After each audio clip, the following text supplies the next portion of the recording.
Bonjour à tous et bienvenue dans cette nouvelle vidéo. Aujourd'hui, on se retrouve pour une vidéo un petit peu différente des autres. Comme vous pouvez le voir, j'ai sorti un Kirby Rosanne. Donc moi, c'est le Phantomorphia, mais version polonaise, donc il regroupe et Phantomorphia et Geomorphia. Donc celui-là, j'ai pas pensé à regarder si c'était un Phantomorphia ou un Geomorphia, mais vu qu'on a celui-ci après, celui-là fait partie du Geomorphia. Voilà. Et j'ai eu envie de vous faire cette petite vidéo parce qu'on entend souvent Kirby Rosanne, j'aime beaucoup, mais je sais pas trop comment l'aborder, je sais pas comment... c'est des colos qui font peur, etc., etc. Et je me suis dit, bah, pourquoi pas débuter un Kirby Rosanne avec vous, vous montrer de quelle façon je procède pour simplifier ce genre d'illustration ultra chargée. Alors celle-ci, j'ai eu du mal à trouver la bonne illustration pour illustrer mon propos, puisque je trouve que dans ce livre, elles sont quand même très chargées, mais parallèlement, elles sont quand même assez simples à déchiffrer.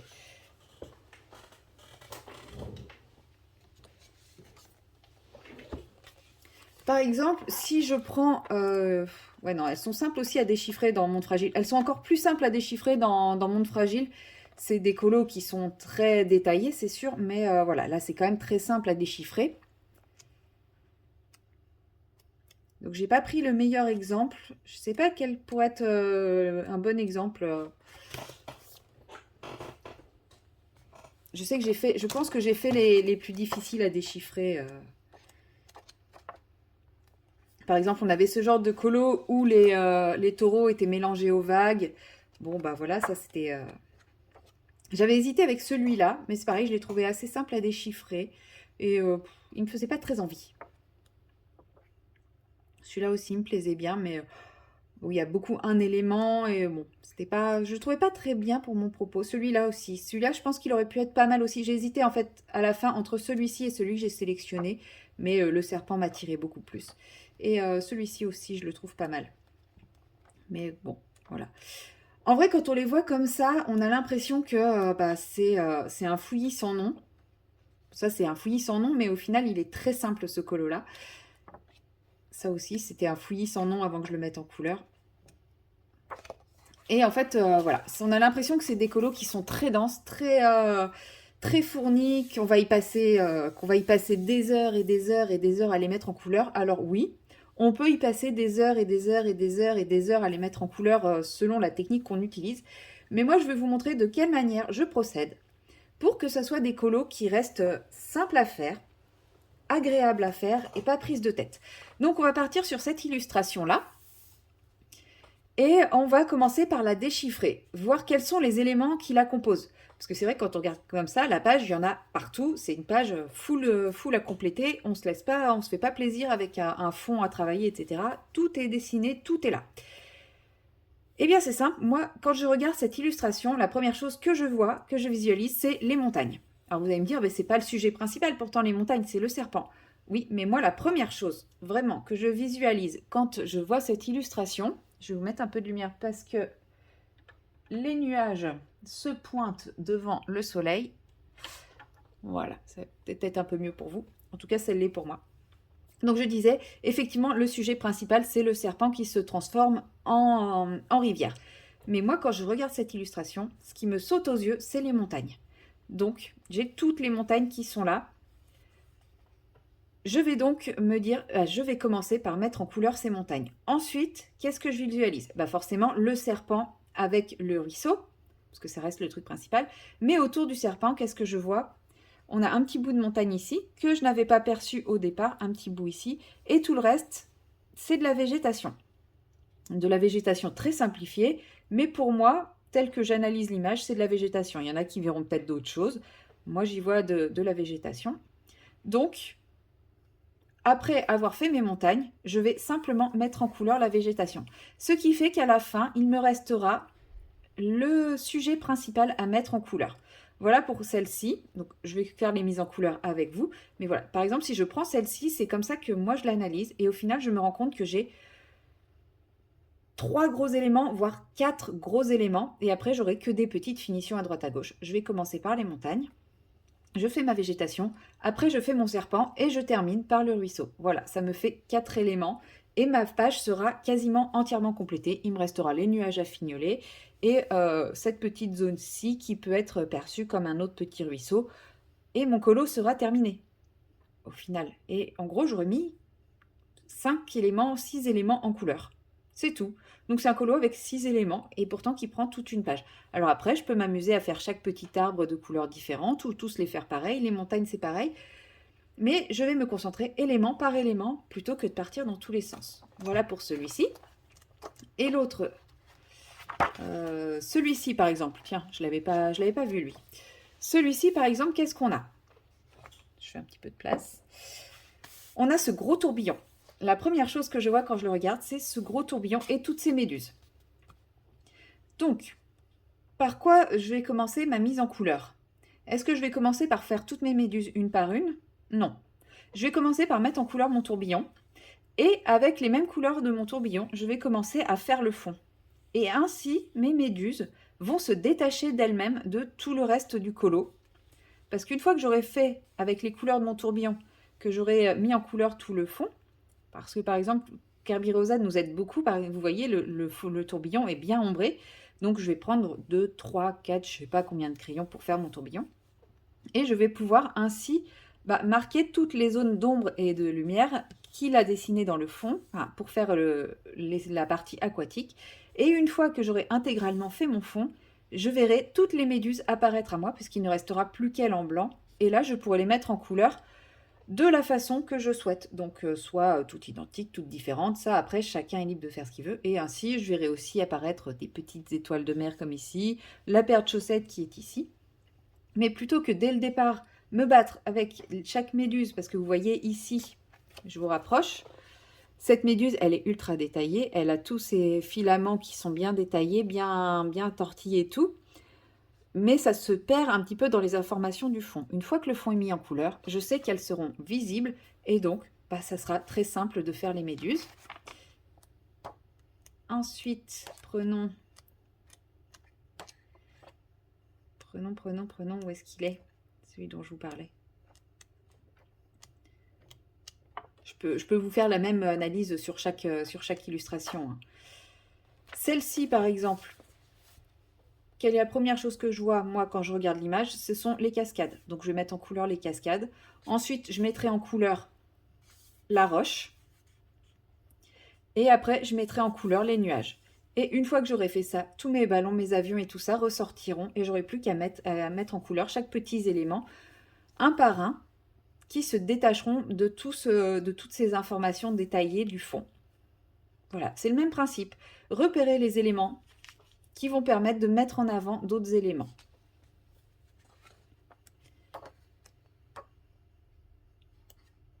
Alors, c'était lequel? Oui, si, c'était les chutes d'eau que je voulais vous montrer. Bah oui, je suis bête, c'était celui-là. Eh bien, on va finir alors avec la tornade, parce que la tornade, c'est un que j'aime énormément. Celui-là, je l'attaquerai de manière à peu près similaire, mais en commençant par la tornade. Alors que là, effectivement, la tornade, c'est l'élément principal. Mais pour moi, faire la tornade, c'est-à-dire je commencerai par le bas de la tornade. Donc, je mettrai en couleur la tornade de la couleur que j'aurai choisie. Et quand j'arriverai au moment où il y aurait à peu près les têtes de chevaux, j'éviterai de faire les têtes de chevaux de la même couleur, je voudrais qu'ils sortent. Donc je laisserai en blanc la partie tête de cheval, les parties qui me semblent appartenir à la crinière et le cou du cheval ici. Et ainsi de suite. Et après je reprendrai ma tornade ici, en faisant attention à laisser dégager le cou, la tête, la crinière, la partie crinière. Pareil ici, la tête, le cou et un bout de crinière. La tête, le cou, la tête, le cou, et ainsi de suite. Je mettrai étape par étape, je mettrai en couleur ma petite tornade. Et à la fin, une fois que toute ma partie tornade sera mise en couleur, j'aurai les nuages qui seront à faire ici, qui seront à faire là. Mais mes têtes de chevaux seront bien visibles et je pourrai les mettre en couleur beaucoup plus facilement. Je ferai les petits détails des briques qui volent. J'aurai plus qu'à faire la végétation ici, la montagne, la végétation. Voilà. Après, ça sera... Une fois que j'aurai réussi à séparer les éléments imbriqués dans la tornade, le reste du colo, en fait, il va se faire tout seul. Parce que là, le reste du colo, il n'est pas très fouillis tout le fouillis, entre guillemets, de Kerby Rosanne se trouve vraiment dans ma tornade. Les nuages, ils sont simples. Ils sont simples. Le fond, le ciel, on peut faire un ciel dégagé et des nuages bien gris, bien... Comment dire? Bien lourd, bien oppressant autour avec un ciel dégagé ici. On a ça, c'est assez simple. Voilà, là c'est vraiment au niveau de la tornade où il faut réussir à séparer les différents éléments importants.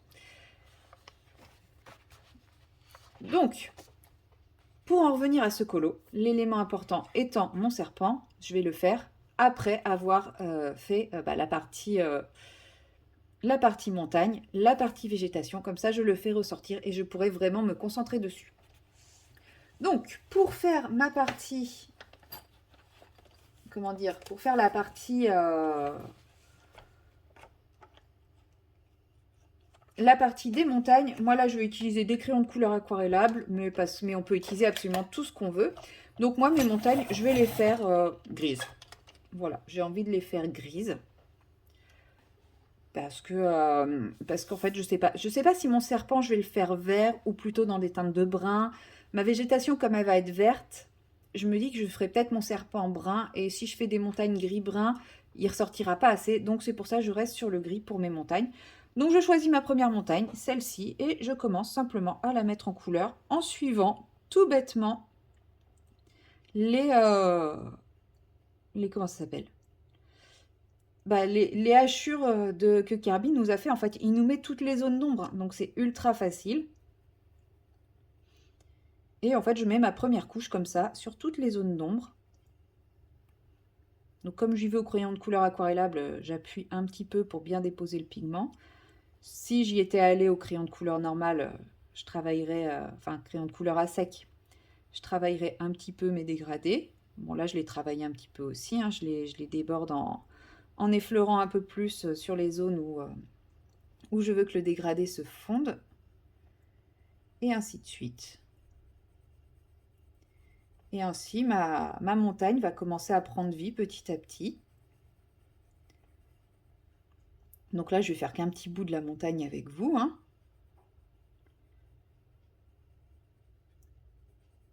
Je ferai le plus gros hors caméra. Et puis bah, je vous reprendrai quand j'attaquerai la partie de la végétation. Je pense qu'on fera comme ça tout le colo ensemble. Et quand j'aurai terminé, vous aurez la vidéo complète du colo pas à pas. Sachant que, effectivement, hein, là je vais faire un bout de montagne avec vous. Je vais faire un bout de végétation. Mais moi, les Kirby, je les fais de manière très simple, c'est-à-dire que toutes mes montagnes vont être faites exactement de la même façon. Je ne me prends pas la tête à changer de crayon à chaque montagne, à faire des combos différents et tout. Il y a déjà tellement d'informations que j'en rajoute pas finalement tant que ça avec mes couleurs. Et ça match. Enfin, pour moi, ça match. Moi, j'aime le rendu, le résultat. Voilà, là, par exemple, mon escargot, toute cette partie-là, c'est une seule teinte. Toutes mes végétations un peu buissons, c'est un seul combo. Mes palmiers, c'est un seul combo. Toutes mes autres... les petites maisons et le buffle, c'est un seul combo. Et j'ai un combo pour la limace, donc, et un combo pour le gris. J'ai pas 50 000 combos, en fait, à chaque fois que je fais un Kirby.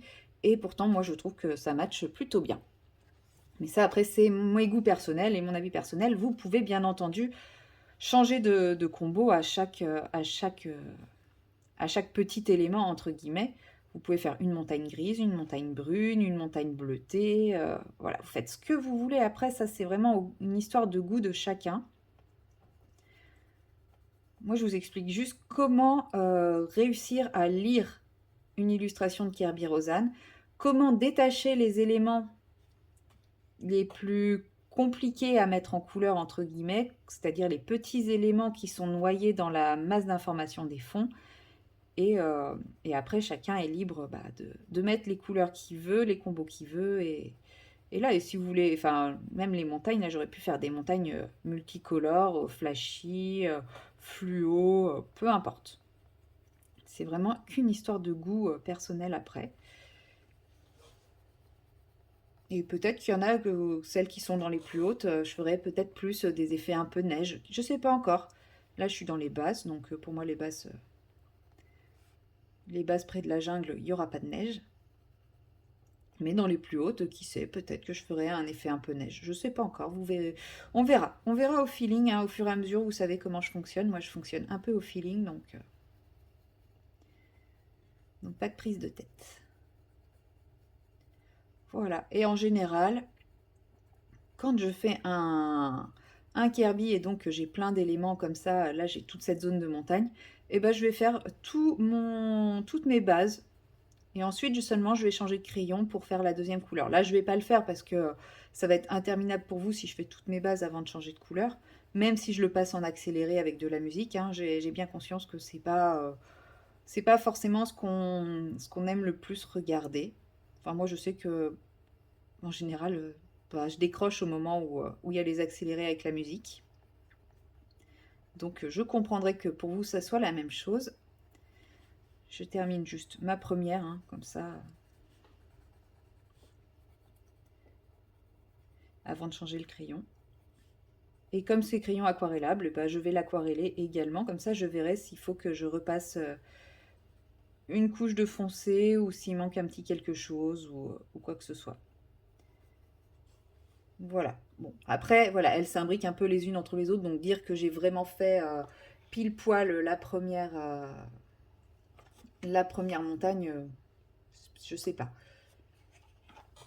Du coup, je prends mon deuxième crayon. Donc là, c'est un gris très très clair que j'ai pris. Et là, je viens crayonner, parce que c'est un crayon aquarellable, mais même si c'était pas un crayon aquarellable, en fait, je viens finir mon dégradé tranquillement, tout simplement en mettant un petit peu partout, en étirant mon autre crayon. Donc là, moi, je fais avec les Enacolor aquarellables, hein, c'est des crayons qui sont corrects. C'est pas les meilleurs crayons du monde, mais je les aime bien en aquarellable pour faire des bases ou même, enfin ouais, dans les Kirby, je trouve que ça marche plutôt bien. J'aime bien. Et bon, comme j'ai envie de les utiliser, bah voilà, je les sors dans mes Kirby parce que je trouve que ça marche plutôt bien l'aquarellable dans le Kirby. Après, ils sont pas hyper pigmentés, mais ça me dérange pas trop. Au pire, je passe plusieurs couches et puis voilà. Et donc voilà, ma première montagne commence à prendre forme tranquillement. Donc je la crayonne, je la crayonne. Donc du coup, ça va assez vite, hein, vous voyez, ma première montagne est faite là. Je suis même pas obligée d'aquareller, c'est que moi j'aime bien le rendu du crayon aquarellable. J'aime beaucoup la transparence que ça prend. Enfin, je trouve que ça a une autre texture visuelle. Je sais pas comment l'expliquer, mais sinon voilà, ma première montagne est faite. Mais moi j'aime bien quand c'est aquarellé. Donc je vais l'aquareller. Donc pour aquareller, je pars du clair et je remonte vers le foncé. Voilà. Mais comme c'est pas des crayons ultra pigmentés, les pigments se déplacent pas tant que ça avec cela. C'est aussi pour ça que j'aime bien parce que sinon c'est pas toujours évident de bien déplacer son pigment sur un Kirby. Donc on a tendance à mélanger un peu les pigments, mais c'est pas grave parce que ça travaille un petit peu le dégradé différemment du coup. Mais c'est sûr que les Enacolor aquarellables ne sont pas les crayons où l'intensité va se révéler au moment où on aquarelle, hein. C'est pas comme les Intense où ils changent complètement d'intensité quand on active. Là, ça change juste en fait le rendu, la texture. Si peut-être qu'ils se foncent un peu, et je pense que c'est plus parce que les pigments se déplacent un peu, les pigments du foncé se mélangent un peu aux pigments clairs. Mais voilà. Donc vous voyez, j'ai mon premier élément qui commence à se détacher du reste. Et je vais continuer comme ça tout du long pour mes montagnes. Et puis après, on attaquera la même chose, mais avec les buissons. Et vous verrez que le coloriage va prendre vie très rapidement et très simplement et sans trop de mélange d'informations, en se concentrant comme ça élément par élément. Donc moi je vais continuer les montagnes comme ça de mon côté et je vous retrouverai au moment d'attaquer la végétation. À plus tard! Nous revoilà un peu plus tard, donc j'ai mis en couleur intégralement toutes mes montagnes, donc ça se voit peut-être pas forcément à l'image, mais ça se voit à l'œil nu. Celles-ci sont volontairement plus foncées que celles-là, parce que je sais pas, j'ai imaginé que la lumière arrivait de là. Bon voilà, c'est un effet que j'ai voulu donner, c'est pas... Voilà, il n'y a pas plus d'explication que ça, je voulais pas qu'elles soient toutes identiques, donc celles-ci sont un peu plus claires. Et là, je me suis sélectionné 4 teintes de vert, que voici, et je vais vous montrer lesquelles. Donc j'ai la teinte 48, la teinte 45, la 59, non 58 pardon, et 59. Donc voilà, ces 4 verres là. Et voilà, je vais faire toute la partie végétation de cette façon, un peu comme j'ai fait pour le serpent. Donc là, je vais pas tous les faire identiques. Donc il y en a où il y aura du vert. Et c'est là que le principe du crayon aquarellable prend tout son sens dans les Kirby, puisque voilà, j'ai pas à réfléchir sur les comment ça s'appelle, les dégradés que je vais faire. En fait, c'est en aquarellant que je vais travailler mon dégradé. Là, je vais juste poser des taches de couleur à droite à gauche qui vont ensuite se mélanger entre elles pour faire l'effet végétation. Et ça, c'est quelque chose d'assez sympa. Voilà. Et donc, il y en a que je vais faire, donc je vais pas tout faire, je vais pas faire toute une couleur à la fois, hein. Je vous montre juste, en fait, là, il y en a que je ne colorise pas, il y en a que je colorise, etc., etc. Ensuite, je prends mon second verre. Bah pareil, je viens coloriser certaines zones, pas d'autres.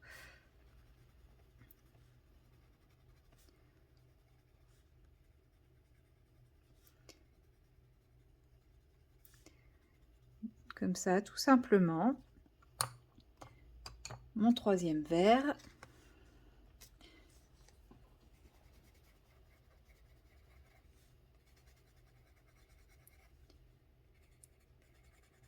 Et en fait, sur une zone, l'idée sera d'avoir des taches de vert un peu diverses et variées qui viendront se mélanger entre elles après, au moment de l'aquarellation. Donc j'essaye quand même de garder le principe de plus je vais vers l'extérieur, plus je mets les couleurs claires. Je ne vais pas mettre le vert clair sur les bases des arbres, les endroits qui ont été foncés initialement. J'essaye quand même de garder le principe du foncé à la base et du plus clair vers le haut, là où il y a moins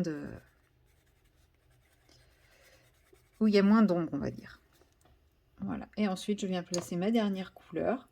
Et si vraiment je trouve que ça manque de vert, je pourrais toujours venir retoucher après. Vous voyez, là, c'est vraiment colorisation mode pas prise de tête. Mais en même temps, si on regarde sa végétation, elle n'est pas du tout détaillée. Et du coup, ça fonctionne très bien de faire ce genre de colorisation. Mais on peut très bien faire quelque chose de beaucoup plus détaillé, même si lui n'a pas détaillé. Après, ça, c'est vraiment une histoire de goût. Moi, c'est comme ça que j'aime le mettre en couleur. Et là, je viens prendre mon pinceau à réservoir d'eau que j'active à distance. Moi, en général, j'aime bien activer sur ma main. Comme ça me permet d'avoir une petite goutte si vraiment il s'assèche trop. Et voilà, je viens simplement, arbre par arbre, aquareller mes petits arbres. Donc toujours en partant de l'extérieur vers l'intérieur. Et je ne suis pas forcément mon pinceau entre deux parce que ça peut être pas mal des fois de avoir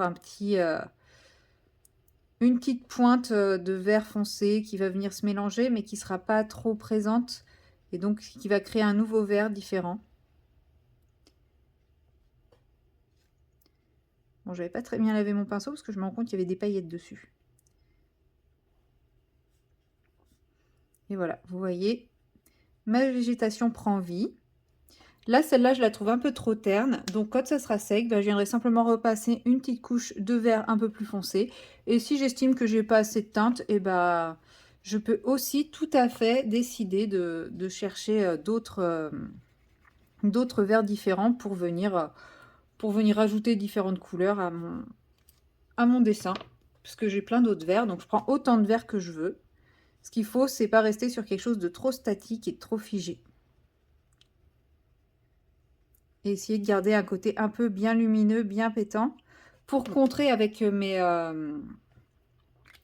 avec les montagnes, là, qui sont, elles, que j'ai faites claires. Et bah du coup, je prends un autre élément qui, lui, va être plus marqué, et ça va vraiment créer deux zones dans mon dessin.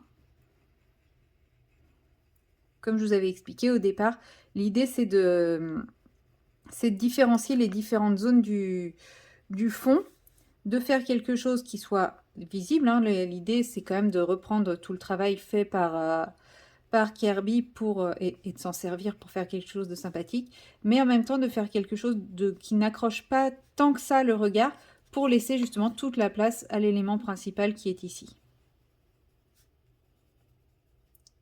Et c'est pour ça que je le fais en dernier, parce que moi, comme ça, je pourrais choisir des couleurs qui vont lui permettre de trancher et de contraster. Donc là, sous lui, forcément, c'est ombré, donc là, je prends la couleur la plus foncée, mais rien ne m'empêchera d'aller mettre des touches d'autres couleurs dedans, hein.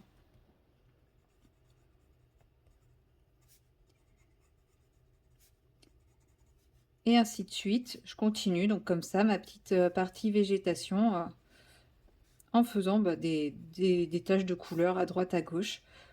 Et en fait, ça me permettra d'avoir quelque chose d'à peu près naturel quand je vais regarder. Je vais juste je vais visualiser un haut de cime des arbres, parce que mine de rien, quand on regarde une jungle, donc comme sur le dessus comme ça, et on voit cet effet-là.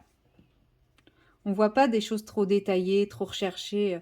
Non, on voit des taches de couleur un peu pelotonnées, comme ce qu'a représenté Kirby, quoi.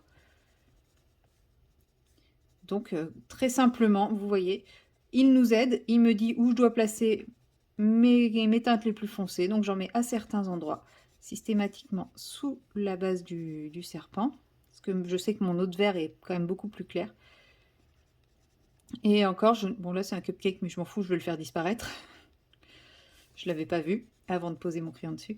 Et voilà, je n'utilise pas, je ne passe pas au vert foncé toutes les zones. Toutes les zones censées être les plus foncées, pour justement donner cette variété de couleurs. Alors là, c'est un peu différent, par exemple, ici, c'est la rive de la rivière. Donc là, je vais garder, je le ferai d'une autre couleur. Donc là, je ne vais pas passer mon marron dessus. Mais avant de commencer à faire mes arbres, je n'avais pas fait gaffe qu'il y avait cette rive, parce que j'avais beaucoup d'informations. Et le fait de commencer à mettre en couleur mes arbres m'a permis de détacher cette information. C'est pour ça qu'il faut y aller progressivement, bien découper ces différentes zones dès le départ, pour s'intéresser à chaque zone indépendamment. Et c'est ainsi que vous verrez apparaître les différents éléments au moment où vous vous intéresserez à une zone en particulier. Si vous cherchez à partir dans tous les sens au départ, c'est là où ça va devenir plus compliqué. C'est vraiment l'intérêt d'un Kirby, c'est découper par zone, s'intéresser à une zone par une zone. Et c'est là que le dessin prend vie et prend tout son sens, et qu'on repère toutes les subtilités du dessin en fait. Bon, du coup, moi je suis partie pour faire toute ma base de foncé. Mais je pense que je vais arrêter, je vais aller jusqu'ici à peu près, puis je vais commencer à passer les autres couleurs, parce que sinon ça va être un peu chiant pour vous. De toute façon, comme pour la montagne, hein, j'en fais une partie avec vous, histoire de vous montrer un petit peu la technique, la méthode. Vous voyez, là, c'est vraiment très aléatoire. Il n'y a plus d'aide de Kirby, parce que on est sur des zones beaucoup trop petites pour qu'il y ait encore son aide. Et c'est pas grave. Du coup, je vais repartir par là pour vous montrer là où il n'y a pas d'aide. Je fais des colos, je fais des tâches à droite, à gauche, sans trop me préoccuper, sans chercher à faire un dégradé. Regardez, le dégradé, il s'est fait tout seul une fois que j'aquarelle. Et c'est pour ça que pour moi, à Kirby, ça se fait très très bien au crayon aquarellable. Parce qu'on n'a pas... Enfin, des fois, il fait des zones comme celle-ci où on ne sait pas comment créer un dégradé. C'est pas grave. Avec un crayon aquarellable, le dégradé, il se fait tout seul. Même si on a pris des couleurs qui tranchent, regardez, ces couleurs, elles vont pas forcément ensemble, hein, c'est les couleurs que j'ai choisies. Le dégradé, il se fait quand même. Ça marche. Donc vous voyez, je me prends pas la tête, je mets des taches de couleur à droite à gauche. Je ne fais même plus attention aux formes, en tout cas pour tout ce qui est végétation, quand il nous fait des bosquets comme ça, je fais même pas attention à la forme des arbustes. On s'en fout. Enfin moi perso, je trouve que le résultat ne vaut pas le fait que je me prenne plus la tête que ça.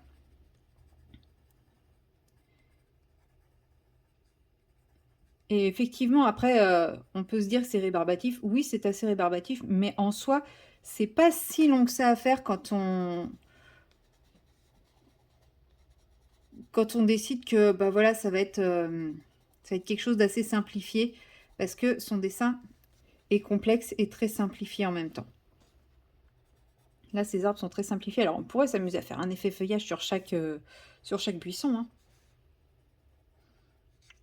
Mais pour moi, c'est se prendre la tête et essayer de simplifier au maximum l'image en la détaillant en sections, en zones et avec des effets de mise en couleur simplifiés comme ici. Bah, c'est ce qui va vous aider à désacraliser un petit peu Kirby. Et quitte après à prendre des illustrations plus complètes et à les travailler davantage, hein. Mais pour débuter, pour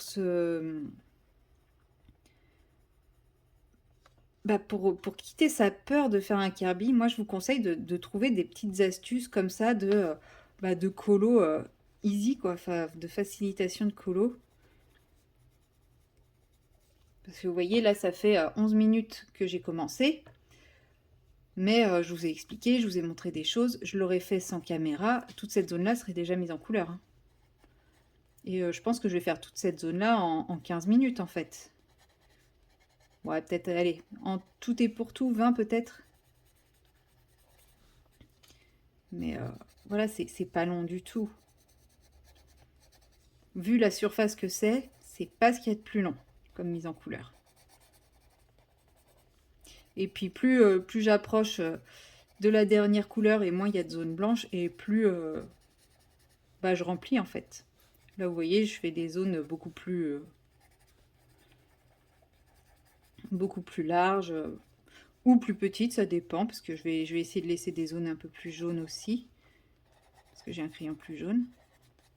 Mais voilà, l'idée c'est qu'à la fin, une fois que j'ai placé toutes mes couleurs, donc je vous ai dit, là j'en ai pris 4, j'aurais pu en prendre que 2, que 3, que j'en ai pris 4, j'aurais pu en prendre 5, 6, enfin je fais vraiment ce que je veux, il n'y a aucune obligation, c'est vraiment au choix et au goût de chacun.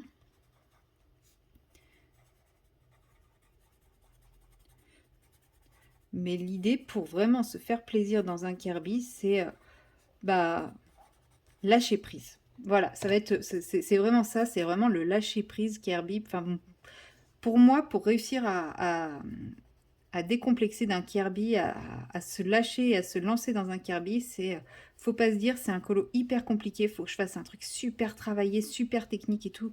Non, il n'y a pas besoin. Dites-vous que tout le travail est déjà fait. Il a déjà tout fait, Kirby.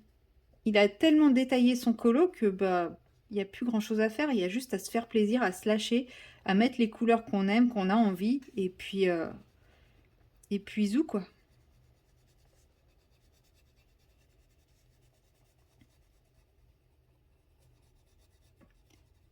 Regardez.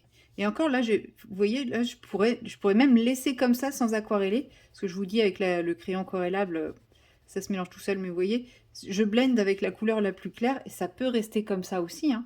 C'est juste que moi j'aime le côté aquarellé, mais enfin c'est pas choquant non plus, ça fait touffe de végétation quoi. Et moi j'aime bien. Je trouve que l'aquarelle, enfin le côté crayon aquarellé se marie bien au trait de Kirby, mais ça c'est une histoire de goût personnel.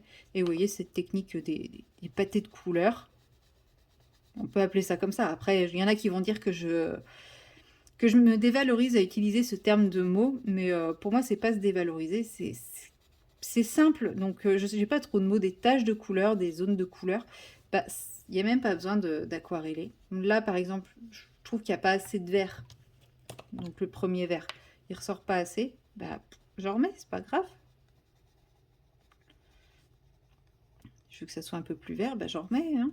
Parce que là c'est un peu plus vert que là, bah pas grave, on remet. Et rien n'est figé en fait. On fait ce qui nous branche, ce qui nous plaît, comme on sent, comme on a envie. Et puis bah ça se fait tout seul quoi.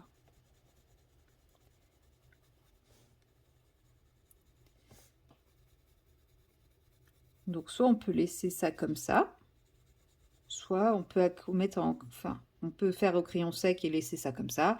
Soit on peut décider de faire crayon aquarellable, laisser sec, aquareller. Aquareller certaines zones et pas d'autres moins, parce que je trouve que la texture, elle change quand même beaucoup. Et là, ça se voit. Mais autrement, voilà. Enfin, même simplement comme ça, moi, je trouve ça chouette. Voilà, regardez, ça, on a une magnifique jungle qui s'est fait en 15 minutes grand max, parce que j'ai déjà fait toute cette partie, enfin, je vous ai expliqué cette partie-là avant de faire cette partie-là, donc on va dire, allez, 10 minutes grand max, et je prends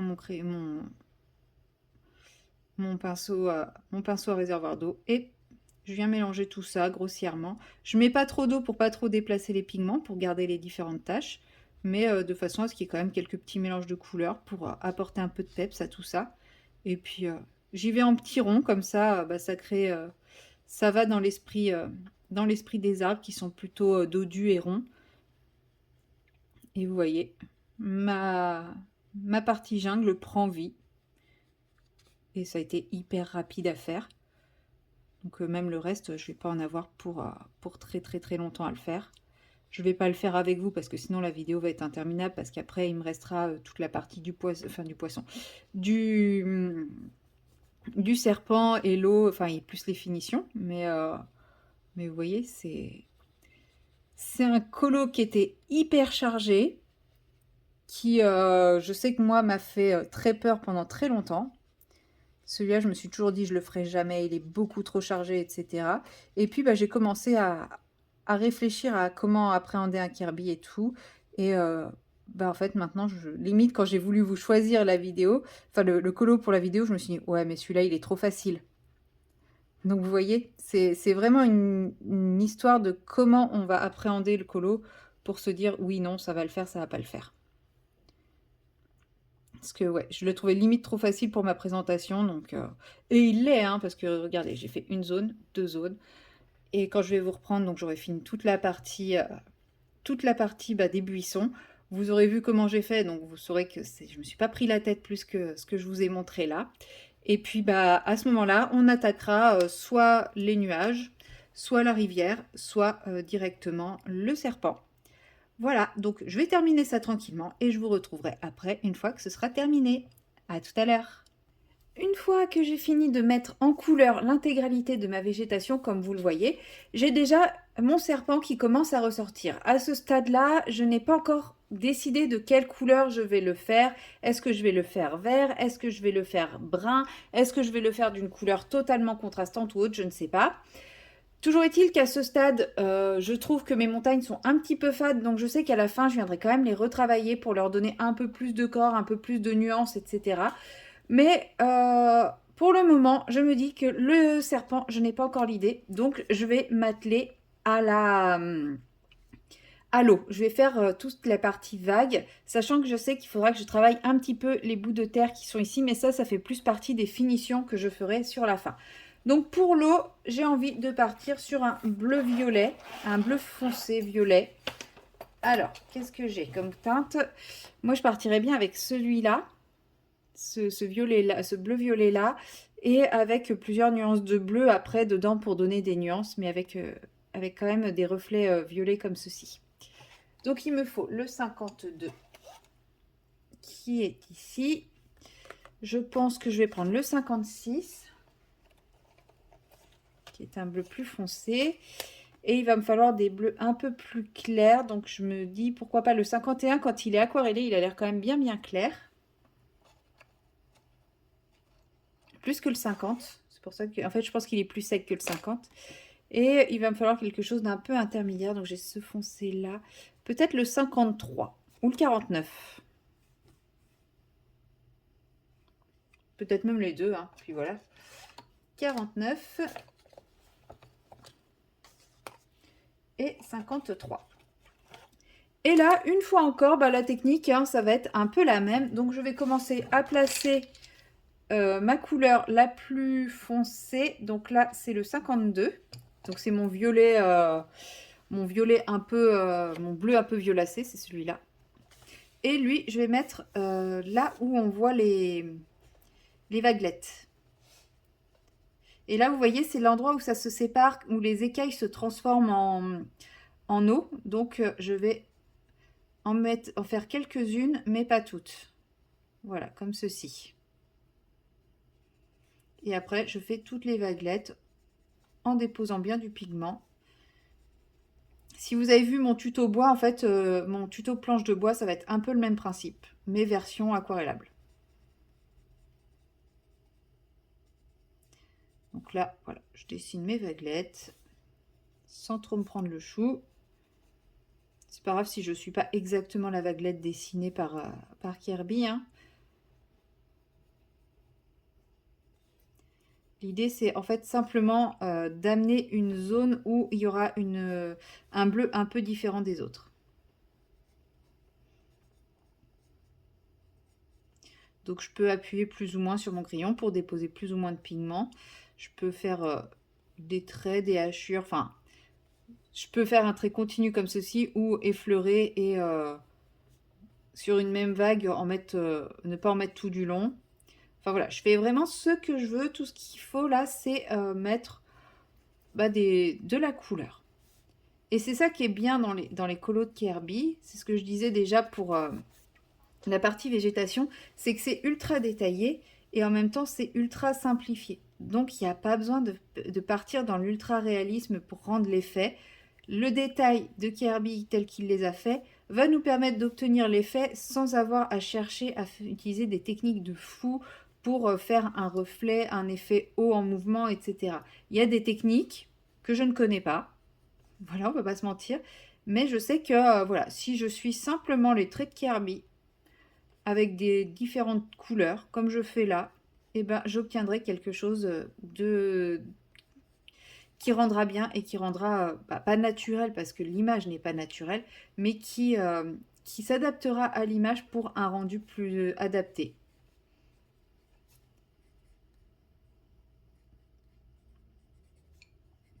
Donc voilà, là j'ai vraiment mis mon foncé partout.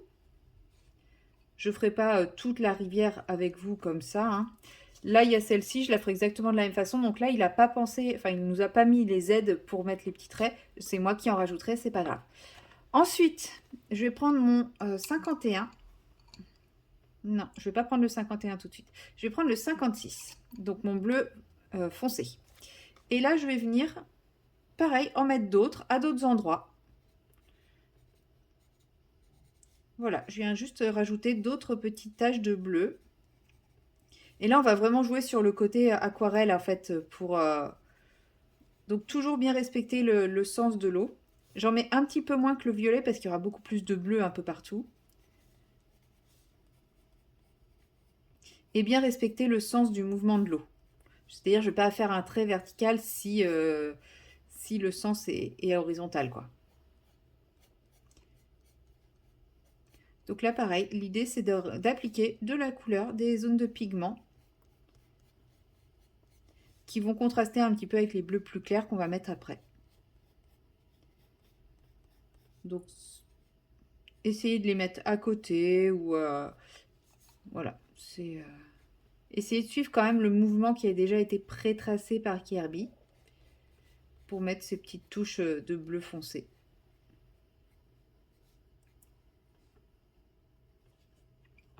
Ensuite, je vais prendre mon bleu un peu plus moyen, donc le 49. Et là, je vais venir commencer à dégrader un petit peu mes couleurs, mais en laissant des zones de blanc. Donc là, moi, j'y vais par petites hachures, mais en effleurant très légèrement, parce que l'idée étant de ne pas déplacer trop les pigments, juste appliquer une couleur qui servira un peu de base pour comment dire, pour quand j'aquarellerai, sachant que la base, ça sera vraiment le bleu le plus clair qui va le donner. Donc c'est pour ça que je préfère y aller avec des petites hachures, ça m'évite de trop étaler. Sachant que quand je vais passer le pinceau, bien sûr, tout va s'étaler, tout va se mélanger. Et c'est là où on aura nos reflets un peu plus travaillés. Finalement, celui-là, je vais peut-être le faire en entier avec vous, puisque en fait, il y aura un travail de finition avec pour finir l'effet mouvement des vagues. Là, j'ai mis un peu trop de bleu. Vous voyez, là, ça va être trop foncé, je pense. Mais c'est pas grave, ça peut se retoucher.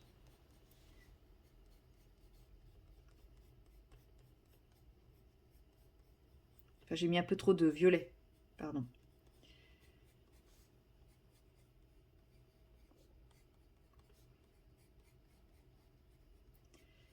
Et une fois que j'ai appliqué mon bleu intermédiaire un peu partout, je viens prendre mon bleu le plus clair, donc le 51. Et là, je viens venir combler tous les blancs. Donc, en fait, je fais un aplat de couleur en effleurant vraiment. Vraiment effleurer. L'idée n'est pas de déplacer les pigments qui sont déjà présents. Je les déplacerai au pinceau. Mais, voilà. Alors, pour le moment, vous allez me dire, ça ressemble à rien du tout. Ce qui est totalement vrai. Je vous l'accorde totalement.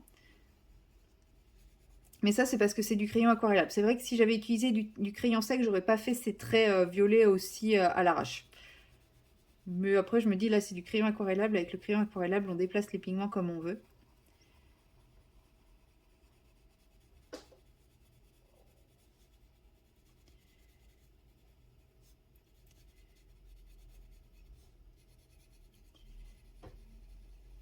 Voilà. Donc, comme je suis au crayon aquarellable, je fais vraiment un aplat très grossier, hein, en effleurant le papier pour apporter vraiment une toute petite touche de couleur, mais vraiment pas de manière à saturer mon papier. C'est pas ce que je veux. Je veux garder un côté très très clair.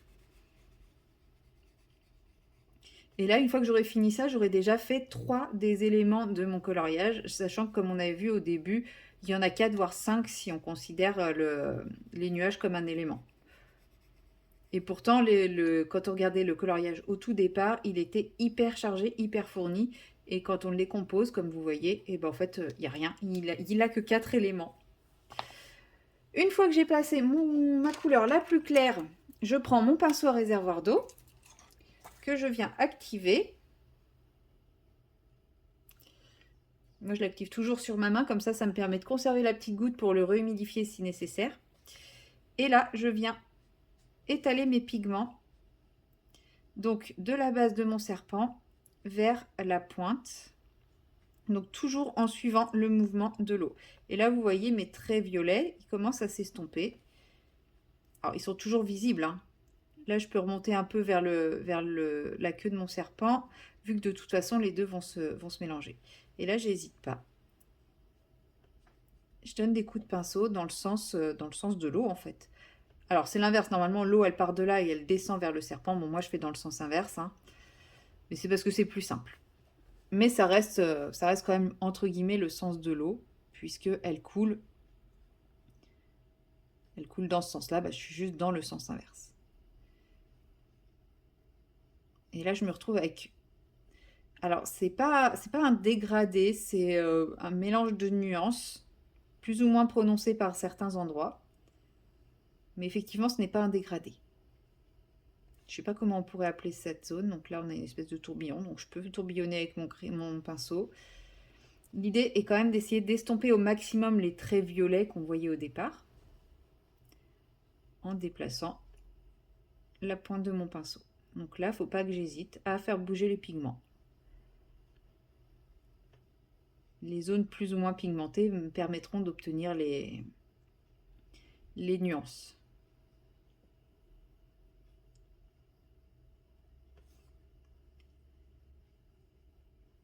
Alors,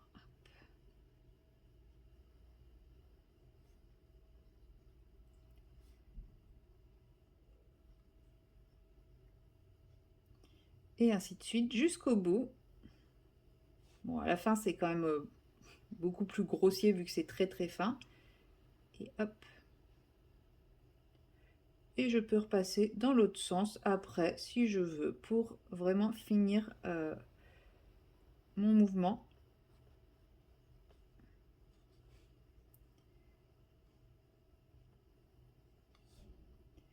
Pour bien estomper les différents traits. Voilà.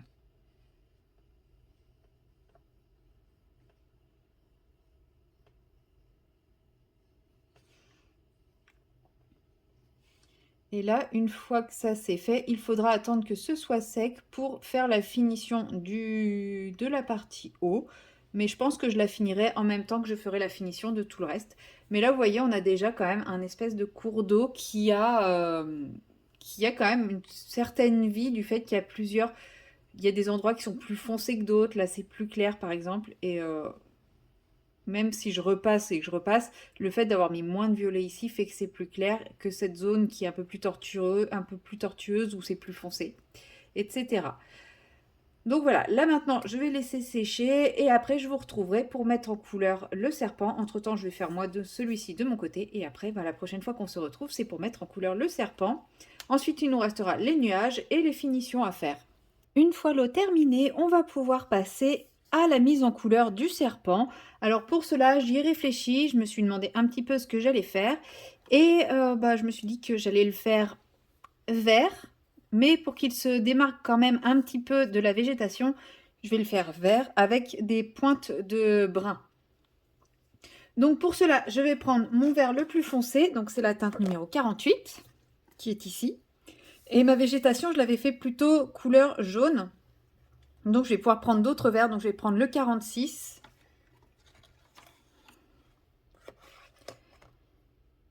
Et le 47 également. Voilà, j'ai ces trois teintes de vert qui sont quand même assez foncées, beaucoup plus foncées que ma végétation. Et avec ça, je vais prendre la teinte numéro 61, qui est un brun, qui va me permettre de marquer des petits effets au niveau des écailles. Et là, bah, c'est très simple. Comme toujours, quand je fais un Kirby, je me sers des illustrations proposées par l'illustrateur.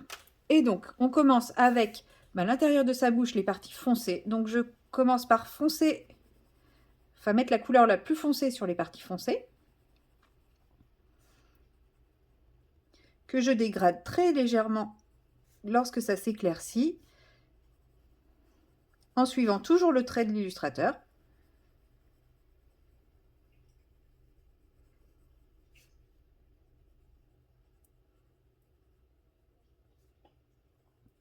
Et en fait, là, je vais simplement venir faire des traits, des zones un peu dégradées au niveau de la tête. Je ne parle pas encore au niveau des écailles. Là, je vais faire la partie du dessous et puis la partie de l'intérieur de la gueule. Puisque là, c'est pas la partie écaille. La partie écaille, je vais vraiment la travailler différemment. Donc là, je viens marquer. Cette partie-là va être toute verte. Ça va être au niveau des écailles et un petit peu le dessous, je vais mettre du marron. Mais l'intérieur de sa gueule va rester bien verte. Donc voilà, je trace, je fais un dégradé, tout ce qui est plus classique, hein, que je viendrai par la suite aquareller, puisque je travaille toujours au crayon de couleur aquarellable. La langue, j'ai envie de la faire d'une autre couleur, donc on verra après, je la fais pas tout de suite.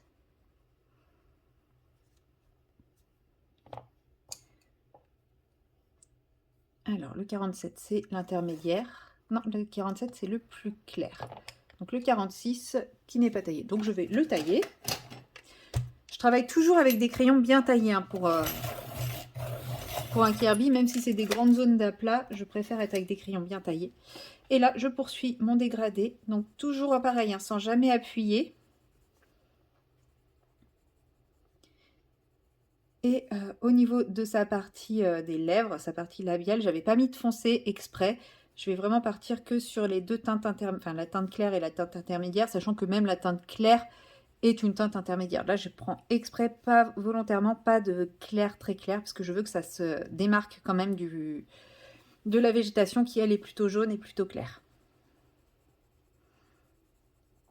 Donc, je travaille tranquillement mon dégradé, tout doucement.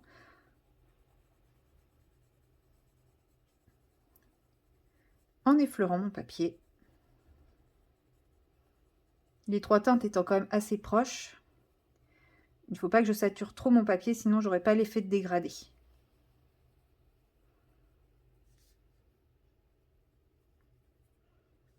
Après, rien ne m'empêchera de mettre un petit peu de comment ça s'appelle, de noir pour forcer un petit peu l'effet ombre hein, à la fin, de noir ou de gris foncé.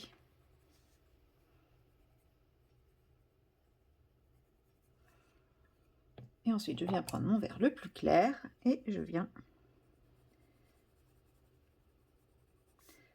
juste, je ne blende pas avec, hein, je viens juste remplir la zone, les zones restées blanches pour terminer mon dégradé. Comme c'est du crayon aquarellable, je n'ai pas à blender. Je viendrai simplement aquareller avec mon pinceau. Donc toujours, je l'active avant. J'essuie le surplus. Et là, je pars du plus clair vers le plus foncé en essuyant mon pinceau régulièrement puisqu'il va être plein de pigments. Ah, j'ai oublié une zone. J'ai oublié de faire cette zone-là. Voilà.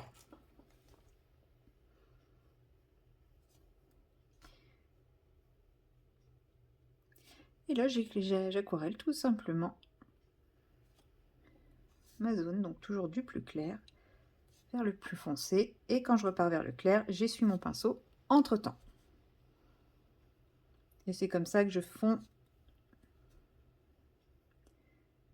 mes couleurs tout simplement et que je travaille mon dégradé. Et vous voyez, même si on est du vert sur du vert, il ressort quand même un petit peu parce qu'on n'est pas trop sur la même intensité, les mêmes nuances de vert. Bien que le vert foncé que j'ai utilisé pour la végétation est le même que le vert foncé que j'ai utilisé pour le serpent. Mais pour les autres couleurs, j'ai pas pris du tout les mêmes verts. Donc je ne suis pas obligée de choisir une couleur vraiment contrastante pour que ça se voit. Donc là, je viens de finir l'intérieur de sa gueule et de ses lèvres. Et là, je vais partir aux écailles. Alors, pour les écailles, c'est simple. Il faut savoir que la base, on va partir ici, la base de l'écaille sous les autres écailles est toujours un peu plus foncée. Et là, c'est pareil, en fait. Je vais venir crayonner avec ma couleur la plus foncée la base des écailles, grossièrement, sans appuyer. Je vais en faire qu'une petite partie avec vous, hein, je ne vais pas faire tout le serpent.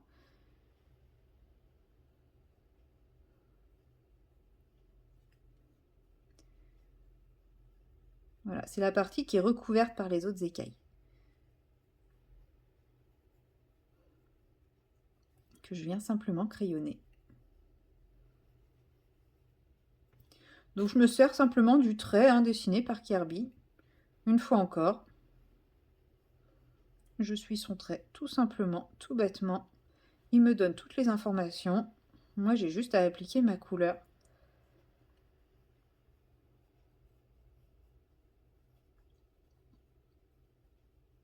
Vous voyez, c'est rapide.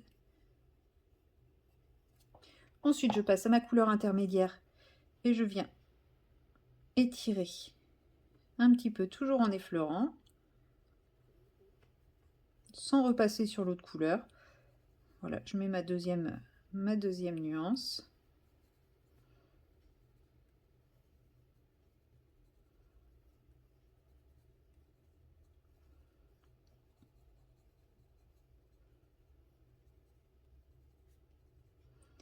Tout simplement, donc je laisse bien du blanc à chaque fois.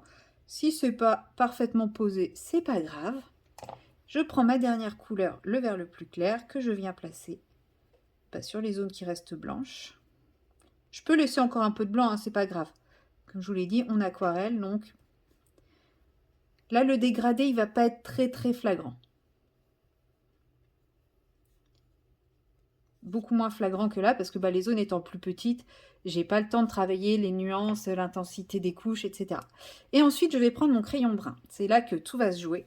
Et là le crayon brun, je vais mettre certaines écailles seulement au hasard. Donc je mets la base, mais j'en mets pas tout du long. Donc il y en aura.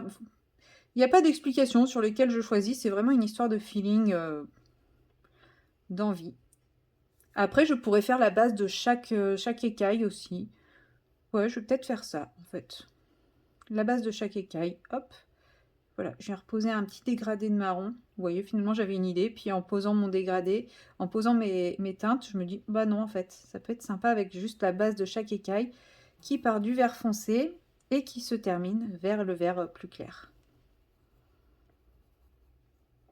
Comme ceci. Donc c'est pareil, là je me sers des bases d'écailles comme tout à l'heure, là où j'avais mis le vert le plus foncé. Et je place simplement le marron. Et pour venir aquareller, alors je ne vais pas m'amuser à faire écaille par écaille, donc j'active mon pinceau, j'essuie le surplus, et là je vais simplement aller à rebrousse-poil. Pour garder vraiment le côté clair au pied, enfin, au bas de l'écaille, et le côté foncé en haut. Voilà, tout simplement. Je ne m'amuse pas à faire écaille par écaille. J'essuie bien mon pinceau entre chaque et je remonte mes pigments. Et là, j'ai mes écailles. Donc pour le moment, c'est un petit peu clair.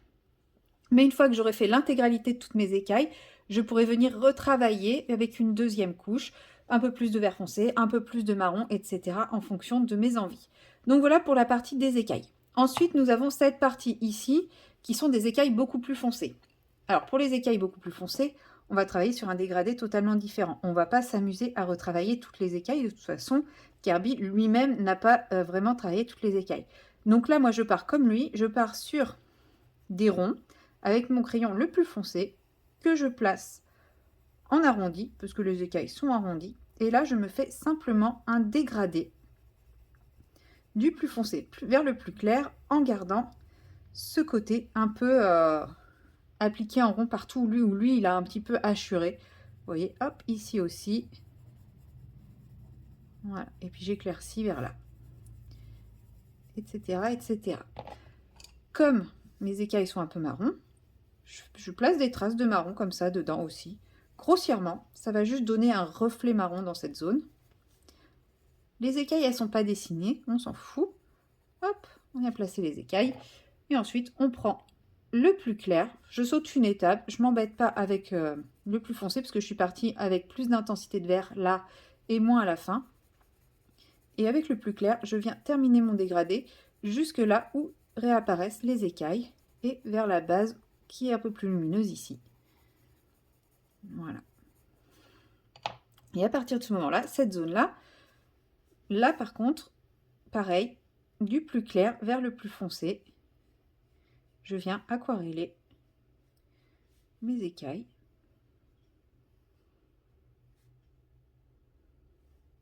Ma zone. Et voilà. Donc pour le moment, c'est pareil, je la trouve un petit peu fade. Je viendrai simplement refaire la même chose une deuxième fois. Et quand je partirai sur la zone qui est ici, et ben, vous voyez ici, j'ai quelques écailles qui sont déjà colorées. Et ben c'est pas grave, je viendrai refaire comme j'ai fait ici, avec mon dégradé écaille par écaille, entre guillemets. Et je vais étirer comme ça. Mais voilà, c'est un peu fade. Il va me falloir une deuxième couche pour obtenir une couleur un peu plus intense, parce que pour le moment, je n'aime pas trop.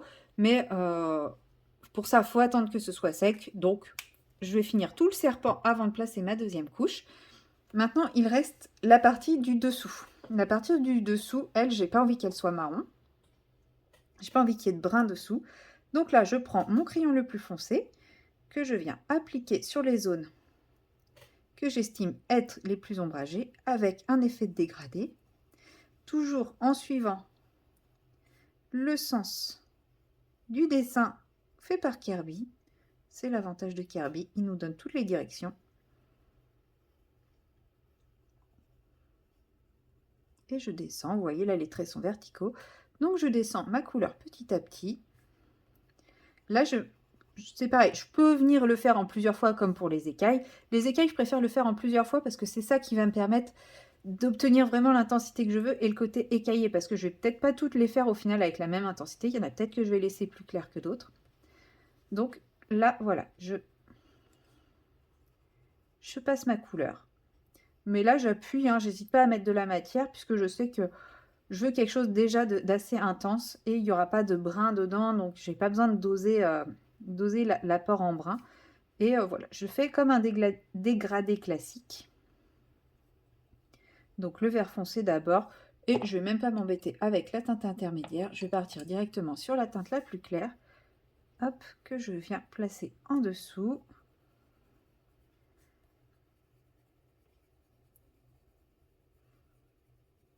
Pour pouvoir travailler mon dégradé.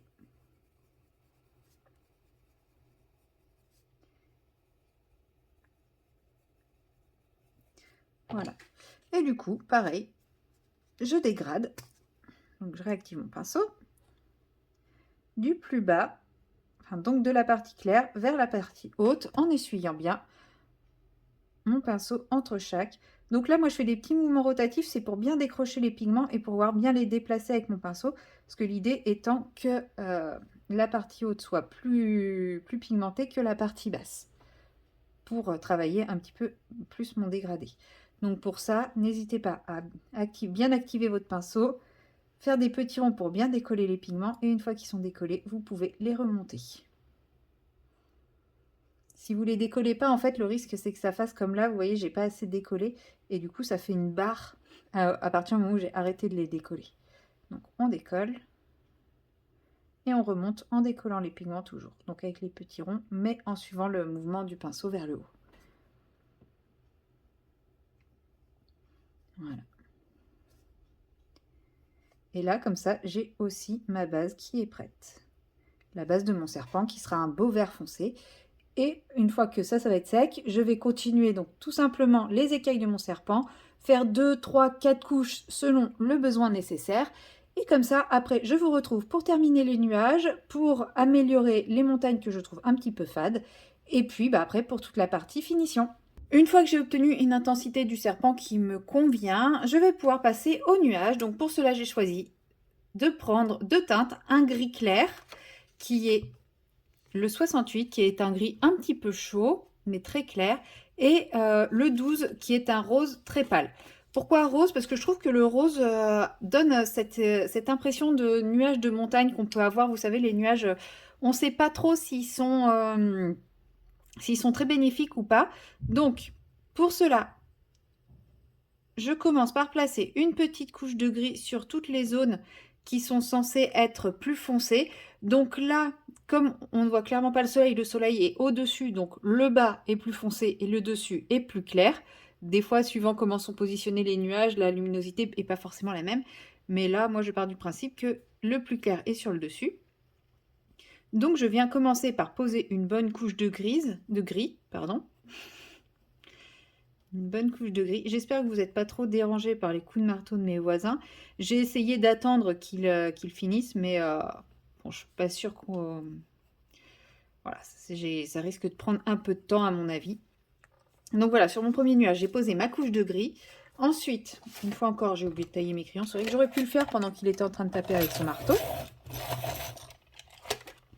Je prends mon rose pâle et là, j'y vais très doux. Hein. Clairement, très très doux. C'est vraiment pour donner une sous-teinte, vraiment un côté un peu plus reflet. Et là, je viens vraiment mettre que sur le bord. Je ne remonte pas dans le nuage. Je viendrai les tirer après avec mon pinceau à réservoir d'eau, mais c'est vraiment quelque chose de très léger que je veux. Je veux juste en fait donner une teinte légèrement rosée à ce nuage, mais je ne veux pas qu'il soit intégralement rosé.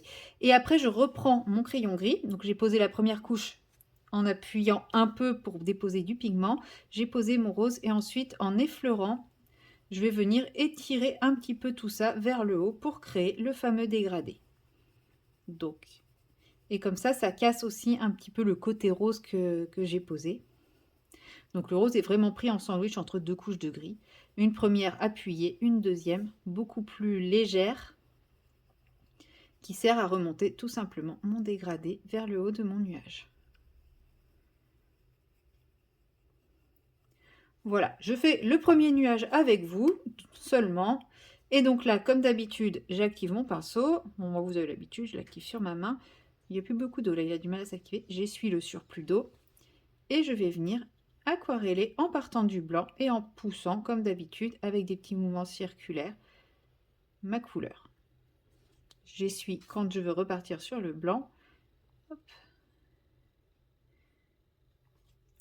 Et voilà. Et ça me fait mon petit nuage. Alors si je trouve que j'ai mis un peu trop de blanc, rien ne m'empêche de venir reprélever des pigments que j'ai préalablement décollés et venir en redéposer un peu plus haut.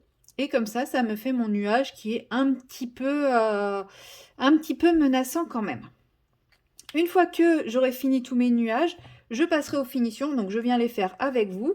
Donc pour cela, j'ai les zones un peu terreuses que l'on voit le long des petits bosquets. Donc là, je prends un brun, tout ce qui est plus classique. Je m'amuse même pas à faire des dégradés. Je viens simplement placer ma couleur, tout simplement, sur les différentes zones. C'est vraiment des zones qui sont tellement petites que ça vaut pas le coup de se prendre le chou à essayer d'en faire quelque chose. Parce que des fois, vous voyez, je fais juste un pauvre trait. Un simple trait, pardon.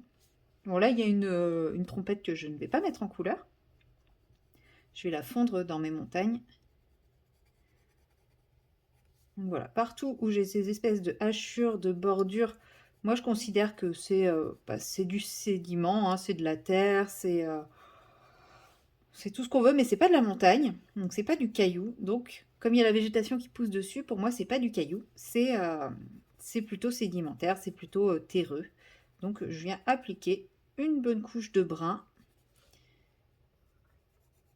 sur le bas du serpent ici aussi, un peu là, partout où on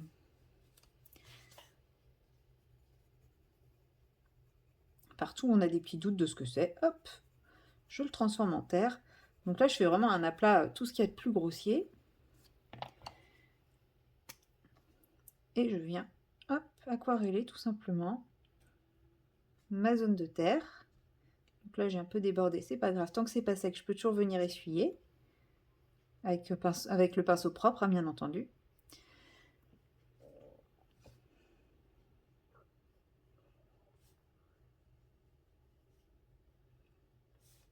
Comme ça, je vous montre les différentes finitions et j'aurai plus qu'à tout terminer tranquillement avant de vous montrer le résultat final. Ça tombe bien, mon voisin a arrêté de jouer avec son marteau. Il doit savoir que j'ai allumé la caméra. Il est gentil, il est respectueux pour ça. Bon, tant mieux. Je préfère ça parce que c'est vrai que c'est jamais très très agréable quand on écoute une vidéo d'entendre des coups de marteau en permanence. Mais malheureusement, on n'a pas la main sur ce que font nos voisins. Et voilà pour les petites parties terreuses. C'est pas grand chose, vous voyez, je me suis vraiment pas pris la tête à les faire, mais ça donne le petit relief qui manquait à mon paysage. Alors, comme je vous avais dit, les montagnes, je les trouve un petit peu claires. Je veux les densifier un petit peu, donc pour ça, je vais repartir avec mon gris foncé. Donc là, j'avais pris le 69, il me semble. Que je taille. Et je vais venir, bon, j'en prends une au hasard, je ne vais pas toutes les faire devant vous. Donc je vais venir remettre une couche de gris foncé sur toutes les parties foncées. Mais je ne vais pas venir remettre une couche de clair tout de suite. Vous voyez, celle-là, je remets une couche de foncé pour lui redonner un petit peu plus de contraste. Donc j'appuie bien, hein, parce que ça reste du crayon aquarellable. Si ce n'était pas du crayon aquarellable, je travaillerais plus en couche par couche. Mes crayons aquarellables, on peut appuyer. En plus, c'est les Zenacolor, mais les crayons aquarellables Zenacolor sont quand même assez gras, je trouve. Donc voilà, je place toutes mes zones foncées que je viendrai réaquareller après. Mais du coup, je vais en fait simplement, là je les trouve trop ternes, trop grises. C'est normal, j'ai utilisé que du gris, me direz-vous. Oui, tout à fait. Donc, je vais simplement, j'essaie de faire la montagne en entier pour éviter d'oublier un endroit après, hein, même si c'est un peu long pour vous. En fait, je vais simplement apporter une nouvelle nuance à cette montagne. Bon, je vais faire que ce versant avec vous, comme ça, je suis sûre de ne pas oublier de choses après. Je vais juste faire ce petit bout-là. Donc, je vais simplement, comme mon coloriage est quand même assez vert, je vais prendre un... J'hésite entre un vert et un brun. Je vais prendre ce vert-là qui est très clair et qui a un côté un peu grisé. Donc c'est ce versant-là que j'ai fait. Donc là, à partir du gris que je viens de placer, je vais simplement dégrader un petit peu mon gris avec ce vert. Comme ceci. Tout en gardant le gris clair que j'avais mis au départ. Sans tout recouvrir, hein, sans recouvrir toute la partie grise.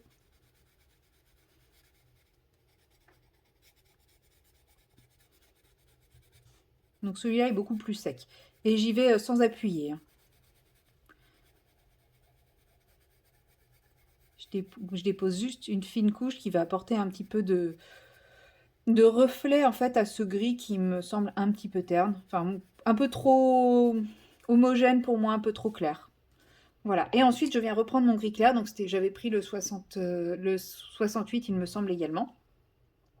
Parce que le 11, il me semble que c'est le blanc. Ouais, c'est ça, le 11, c'est du blanc. Et là, je viens replacer une petite couche de gris clair sur les parties où il n'y a pas le vert gris, le gris de vert, enfin la teinte supplémentaire. Comme ceci. Et une fois que c'est fini, je viens de nouveau aquareller. Donc j'active toujours mon pinceau. Je l'essuie pour éviter qu'il y ait trop d'eau. Et là, bah pareil, je pars du clair vers le plus foncé.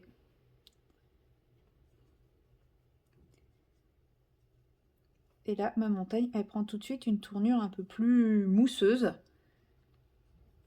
Moussue, comme s'il y avait des restes de végétation, mais rien de très très franc. Et elle a tout de suite un peu plus de corps. Si vous voyez sur la petite partie que je viens de faire là. Voilà. Cette partie-là est un peu plus, fait un peu plus vivante, un peu moins froide que ces parties-là. Donc voilà pour le retravail sur la montagne. Maintenant, il me reste à travailler l'eau et à travailler la langue, les yeux et les crochets. Alors, pour les yeux, c'est simple. J'avais envie de lui faire une langue et des yeux qui tranchent bien. Donc, j'avais envie de partir sur un orange. Un orange, orange un peu jaune. Donc, pour ça, quoi de mieux qu'un orange pétant et un jaune orangé. Donc là, j'ai pris la teinte 18 et la teinte 17. Donc, pour la langue, le orange pétant pour les parties foncées et la base de la langue. Comme c'est assez fin, j'en mets pas trop. Et ensuite, le jaune orangé pour tout le reste. Voilà, que je viens aquareller toujours de la même façon, du plus clair vers le plus foncé.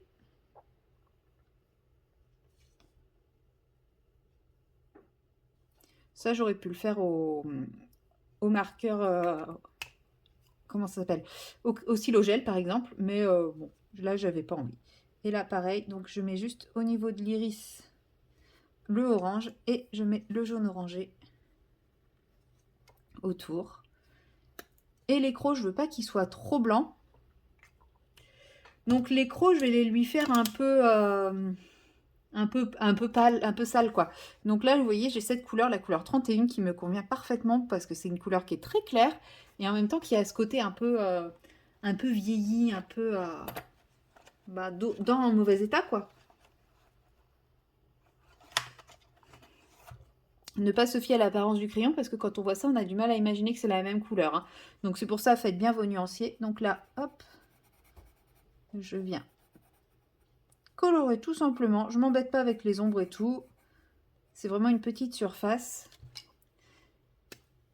Je viens l'aquareller également. Et vous voyez, les dents se fondent dans le serpent alors qu'avant, elles étaient un peu trop présentes. Et maintenant, ça se fond dans le serpent. Il ne reste plus qu'à travailler l'eau. Alors pour ça, moi je me sers de mon Lumocolor blanc, d'un stylo gel blanc assez fin. Donc là, c'est le Action Gel Pen. Voilà, c'est les pointes aiguilles. J'aime beaucoup ce type de pointe. Donc mon Lumocolor, simplement, donc là, il faut faire quand c'est bien sec. Hein. Je viens tracer quelques petits traits blancs à droite à gauche sans appuyer. Ça va juste donner des petits reflets plus clairs.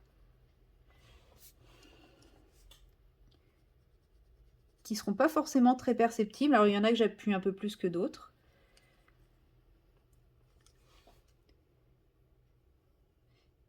Et si besoin seulement, je viendrai retravailler avec le stylo gel parce que le stylo gel, lui, va être très très perceptible et du coup, j'aurai moins ce côté un peu fondu de l'eau. Et en fait, là, je me rends compte que les petites traces blanches que je fais au Lumocolor suffisent amplement, à mes yeux en tout cas. Après, c'est une histoire de goût toujours. Hein. Vous pouvez faire des choses plus marquées, moins marquées. Là, c'est vraiment une histoire de goût. Moi, l'idée de cette vidéo, c'est pas de vous dire il faut colorier comme ci, comme ça. C'est comment moi j'opère pour réaliser un coloriage de Kerby Rosen. Pour vous montrer que effectivement l'image était très dense au départ, mais au final, divisé en quelques étapes, en fait, c'est un coloriage qui est relativement plutôt simple à mettre en place. Long, je dis pas le contraire, hein, c'est assez long, hein, la preuve, cette vidéo, et pourtant j'ai pas fait tout le coloriage avec vous, est assez long. Bon, après, quand je parle, forcément, comme je vous montre des choses, ça ralentit un peu le processus aussi.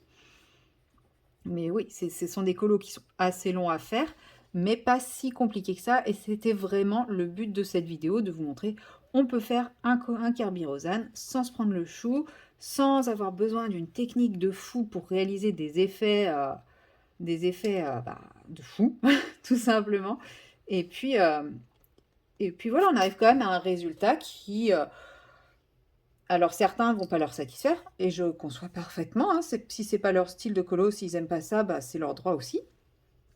Mais moi, par exemple, c'est tout à fait le genre de résultat que j'aime bien, donc moi, ça me convient parfaitement cette méthode, et c'est pour ça que je vous la partage pour que vous puissiez essayer et voir si ça vous convient ou pas. Voilà. Voilà. Et donc voilà, j'ai mis des petites zones plus claires dans mon eau. Ça se ressent surtout ici. Et voilà, comme ça, j'ai un petit mouvement d'eau supplémentaire. Et là, mon coloriage n'est pas terminé, mais vous avez eu toutes les étapes du coloriage. Donc moi, il ne me reste plus qu'à le terminer tranquillement. Et ensuite, je vous montrerai le résultat final dans la vidéo des coloriages terminés. Et je vous dis à très bientôt dans une prochaine vidéo. Bye bye!